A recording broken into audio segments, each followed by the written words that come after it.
Mahesh Bhatt industry के ऐसे celebrities में से एक हैं जिनकी लव लाइफ हमेशा से ही कंट्रोवर्शियल रही है, चाहे वो उनके जवानी के दिन हो जो हम सभी जानते हैं, या फिर अब के दिन जो कि सभी देख जरूर रहे हैं।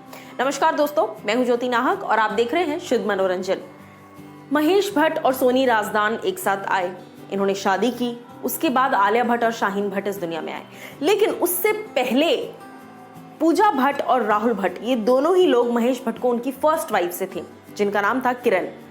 अब मैं आपको बता दूं कि पूजा भट्ट का एक पुराना इंटरव्यू वायरल हो रहा है इस वक्त सोशल मीडिया पर। कैसे क्या आजकल कुछ भी कोई भी पुरानी चीज उठाकर अब वायरल हो रही है तो पता भी नहीं चलता कैसे।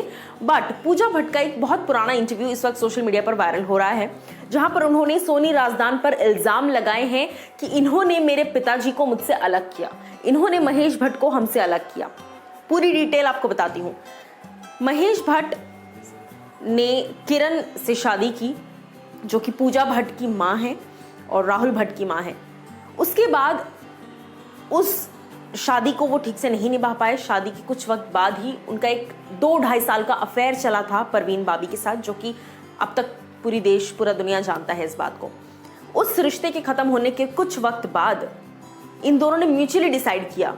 तब तक हालांकि पूजा भट्ट और राहुल भट्ट ये दोनों जन्म ले चुके थे, लेकिन फिर भी महेश भट्ट और किरण इन दोनों ने ही मिलकर इस बात का डिसीजन लिया कि हम इस रिश्ते को म्यूचुअली खत्म कर देंगे। लेकिन मैं आपको बता दूं कि ये दोनों कभी अलग नहीं हुए, डिवोर्स नहीं किया कभी। म्यूचुअली इन्होंने अपने रिश्ते को खत्म कर दिया और म्यूचुअली ये अलग अलग रहने लग गए विदाउट टेकिंग डिवोर्स।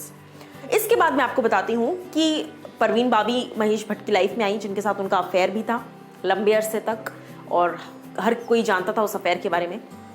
इसके बाद महेश भट्ट सारांश की शूटिंग के दौरान मिले सोनी राजदान से, जहां पर सोनी की ब्यूटी से, उनके बिहेवियर से काफ़ी ज़्यादा इंस्पायर्ड और अट्रैक्ट हुए महेश भट्ट। और उसके बाद उन्होंने फैसला लिया कि वो सोनी राजदान के साथ शादी करना चाहते हैं, जिसके बाद आलिया भट्ट और शाहीन भट्ट को जन्म दिया सोनी राजदान ने। लेकिन इन सारी चीज़ों के बीच पूजा भट्ट ने कहा कि मुझे बचपन में बहुत बार ऐसा हुआ है कि मेरी ट्रॉमेटिक बचपन रही है, क्योंकि एक बचपन से मैं देख रही हूँ अपने मम्मी पापा को लड़ते हुए। वो कई बार लड़ते थे, फिर अपनी चीज़ों को सॉर्ट आउट करते थे, फिर वो लड़ते थे, फिर चीज़ों को सॉर्ट आउट करते थे। यही चीज़ें जो है चलती रहती थी।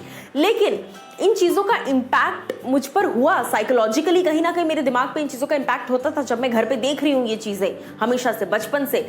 लेकिन कहीं ना कहीं जैसे जैसे मैं बड़ी होती गई, मेरी मॉम ने मुझे चीज़ें सिस्टमैटिकली समझाई। जी हाँ, पूजा भट्ट ने कहा कि मेरी मॉम ने मुझे सिस्टमैटिकली ये बात समझाई कि अपने पिताजी को ब्लेम मत करो या किसी और व्यक्ति को ब्लेम मत करो कि आपके पिताजी उनके साथ रहने चले गए। क्योंकि जब सोनी राजदान महेश भट्ट की लाइफ में आई, उसके कई पहले से ही इन दोनों के, यानी कि महेश भट्ट के और उनकी फर्स्ट वाइफ के रिश्ते खत्म हो चुके थे। तो बचपन में भले ही पूजा भट्ट को ऐसा लगता हो कि सोनी राजदान की वजह से ये रिश्ता टूटा है, लेकिन अल्टीमेटली जब वो बड़ी हुई, जब वो एक उम्र के साथ जो एक मैच्योरनेस आती है, उसके बाद उनको ये बात समझ में आ गई कि सोनी राजदान की वजह से नहीं, म्यूचुअल डिफरेंसेस की वजह से ये डिसीजन लिया गया। इसके अलावा मैं आपको एक और बात बताती हूँ कि पूजा भट्ट ने उस इंटरव्यू में ये भी कहा, जो कि वायरल हो रहा है इस वक्त, पूजा भट्ट ने ये भी कहा उस इंटरव्यू में कि मेरी माँ मुझे कहती थी कि कभी भी अपने बाप से नफरत मत करना, महेश भट्ट से कभी नफरत मत करना। क्यों? क्योंकि वो एक टेरिफिक इंसान है, बहुत अच्छे इंसान है, जिनका दिल बहुत बहुत अच्छा है।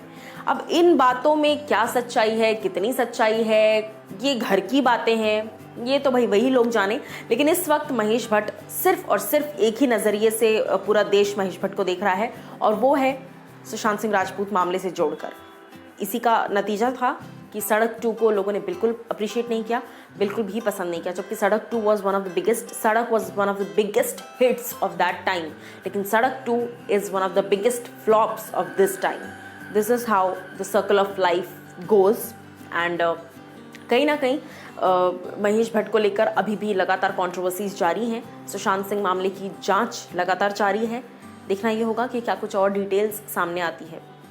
दिस इज ज्योति नाहक साइनिंग ऑफ।